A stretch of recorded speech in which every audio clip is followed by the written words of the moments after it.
He was the director of SIFMA. He was a member of the Board of Governors and the Executive Committee of the National Stock Exchange, the Vice Chairman of FINRA. We talked about that last week. Remember, the regulatory agency from the securities industry? Director of the National Securities Clearing Board. That's an important thing because that's where trades are actually reported. Shada Madoff, Peter's daughter, employed in 1995. She too was an attorney. Compliance counsel, in-house counsel, compliance director of ELMIS, and she was also on SIPMA, FINRA, NASDA, SIPMA Self-Regulatory Committee, SRO committees, SIFMA Continuing Education Committees. These people knew the industry. They knew what was going on. They talked to traders. They talked to people who did investment advisory for other firms. Frank DiPasquale. Are they all indicted right now? Nothing. Indicted. Nothing. Indicted. Nothing. Nothing. Indicted. Indicted. Indicted. Where's Mark? The suicide. Coming. But he's not out there. No, this is the IA key individuals, investment advisory, not the legitimate business. So Mark was Nothing to do, in theory, with the IA business. Okay, Frank DiPasquale. He was employed in 1975. Frank DiPasquale came directly out of high school and went to work for Madoff, responsible for managing the thousands of IA accounts using the split strike conversion strategy. We'll talk about that in great detail. Daniel Bonaventure, Director of Operations, responsible for all internal operations, maintaining and supervising the production of the internal accounting documents. He worked with the programmers. Supervised the two programmers who wrote and maintained the IA software. Charles Wiener, Madoff's nephew, 30-year employee, employed in 1978. Director of Administration, worked on the 17th floor of the Lipstick Building. I can't really find out what this guy did. I know he took money, but I don't know what he actually did yet. Annette Bornagino, employed in 68. Supervised employees who worked on the IA business. Managed hundreds of accounts with a value of about $8.5 million. Annette got kind of busy managing all these accounts, so between 68 and 83, they hired Joanne Krupe. And she basically started handling the overflow of accounts. She tracked daily activity on the 703 bank account, which I have talked about, and I'll give you more on that. She handled wire transfers into and out of the IA bank account, which is where Chase Manhattan Bank comes into play, and we'll talk about that. She was the assistant to DiPasquale in managing the split strike conversion accounts. She basically took over some of the accounts when Jeff Bornagino was too busy and simply had too many accounts to handle. Jerome O'Hara, employed in 90, George Perez, employed in 1991. These were the two programmers who developed and maintained the computer programs that supported all three business operations.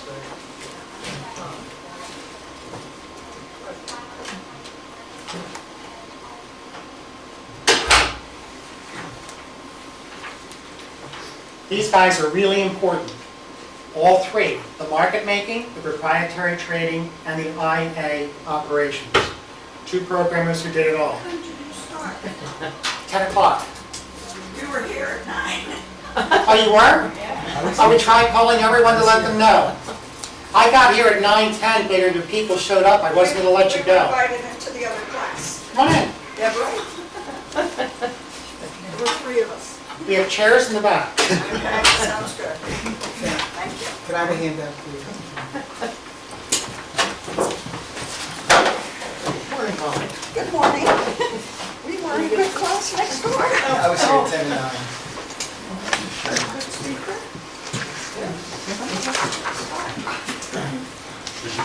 Now, the interesting thing is these two programmers started in 90 and 91. It was a fraud already for quite some time. I have not been able to figure out how he handled the material. Now, the accounts were smaller back in those days. The number of accounts were smaller. I suspect the whole thing was being done by paper and pencil right back in here. The likelihood is the fraud started somewhere around 1968. Now let's talk about the market maker key individuals. Coming back to somebody's point over here. Mark Madoff, employed in 1986. He worked on the 19th floor, a legitimate part of the business. From the University of Michigan. Co-director of trading at BLMIS. legitimate part of the business. Co-director, controller and director at NSIL, which never did anything but transfer money. Kind of like a red flag here. Managed both the firm's proprietary trading desk and its market-making operations.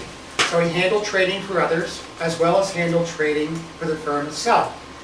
3 industry licenses. And look at the industry positions he had.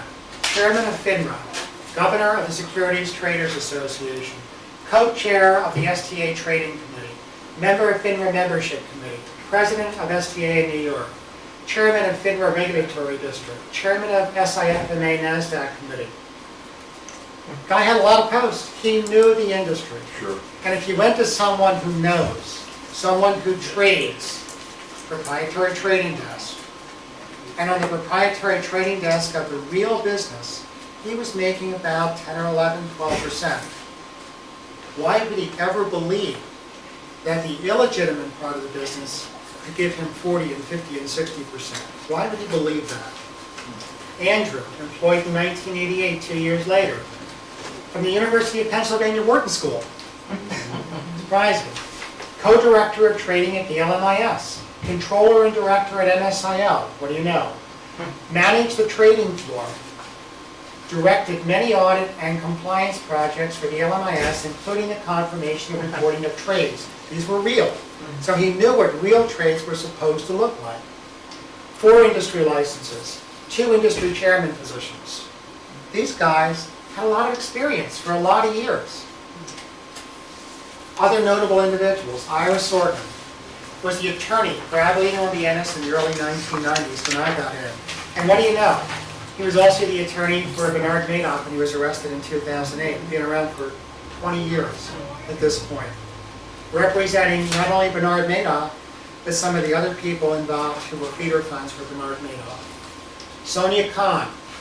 In 1994, Miss Khan formed Bank Medicine, which was an Australian bank that the trustee Picard contends was nothing more than a conduit set up to funnel money to Mr. Madoff through several feeder funds.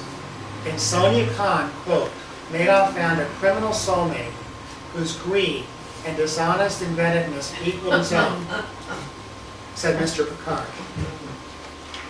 There was a 157-page indictment filed by Picard against her. I've read it all. Okay. Claimed that about half the fraud stolen funds, about $9 billion out of an estimated $20 billion, was directly attributable to Miss Khan, her family members, and their portfolio of so-called feeder funds. Half the money came through her. Jeffrey Picower, we talked about him, decades-long friend of Bernard Madoff. This is the guy who committed, who died in his pool without swallowing any water.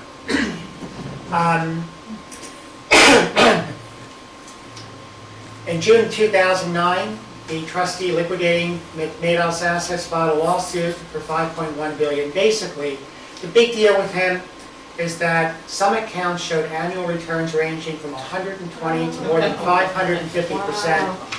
And in 1999, his return was 950%. This was a guy who was an investor, a philanthropist, a businessman.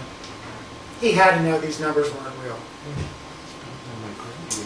And there's more to it than that, because there's letters in Bernard's Madoff files from Mr.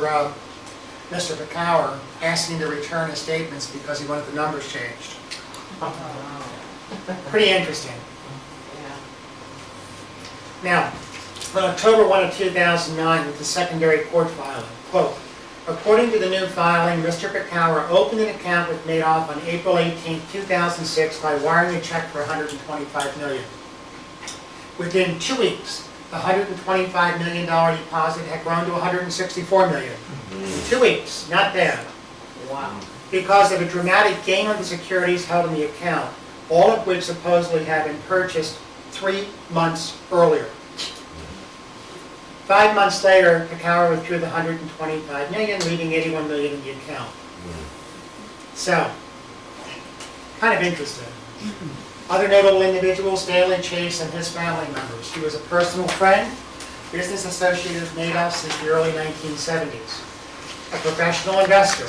He was an investment advisor a general partner in the Chase funds. All the Chase funds did was serve as a vacuum for money going into Bernard Madoff Investment Securities. He was a Beverly Hills money manager. He handled investments for a lot of the rich and famous in Hollywood who got their information basically from people like that had earlier been invested in this thing. So you've got the Spielbergs and people like that who are recommending this to, there's others, they're all going in through the Chase funds. They gave 100% of their assets to BLMIS for management. And look at this. Chase received a 25% commission on all the profits, which exceeded a 10% annual return. So if Chase needed more money, all he had to do was tell Madoff to increase the return to 30% this year, and he got a quarter of everything over 10. Wow. Annual returns for Chase funds were in the range of 20 to 24%, and Chase received a commission of about 12% per account per year on the fictional value of each account. Huge amount of money. If you read any of his paperwork that he gave to his investors, he talked about the Chase funds and due diligence and really taking care of the money like it was our own. He didn't do anything except turn that money over to Bernard Madoff Investment Securities and take his cut of the pie. In addition, he had 60 personal and family trust accounts with Bernard Madoff Investment Securities, annual returns running from 50 to 300%. Do you think he knew? Could he have been that stupid? Could he really have turned a blind eye to getting a 50 to 300% return on his accounts while his clients were getting 20 to 24%? Really? Okay. Regulators accused Chase of getting $270 million in fees. And in addition, they took out $546 million in profits from their own 60 personal, family, and trust accounts. He died September of 2010 at 84 years old. His family has turned some money over. I have not yet been able to find out how much. He died of natural causes. Probably died of a heart attack because the money stopped. Okay. Other notable individuals. Maurice and Sonia Cohn, Robert Jaffe, and Cohn representatives. Okay. Structure of the business. The Cohns were multi-decade friends and neighbors of Madoff. You keep hearing this thing, long-term friends, long-term business associates. We had this one big garbage can and all these people are on there together. In 1985, they formed a company called Comat, for Cohn and Madoff. Comat, a very creative name which combines the letters from each of their surnames. They registered with the SEC, they were a member of FINRA. So now you've got the SEC looking out for you from our government, and you've got FINRA looking out for you, which is the agency watchdog.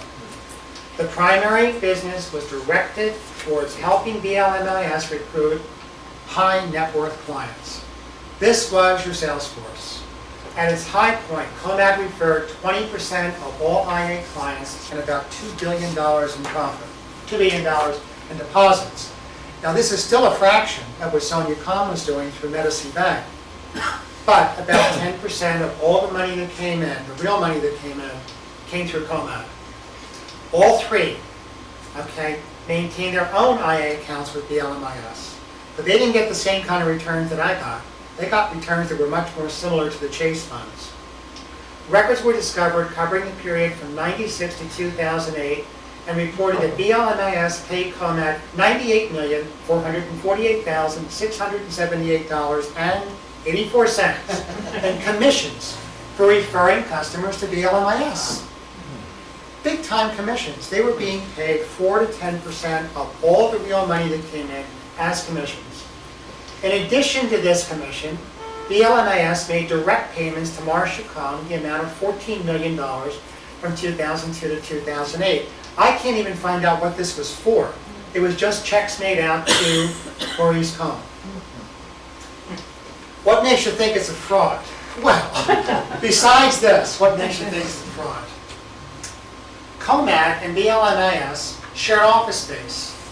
Comat had its New York offices entirely within the BLMIS on the 18th floor. And they also had key access to the 17th.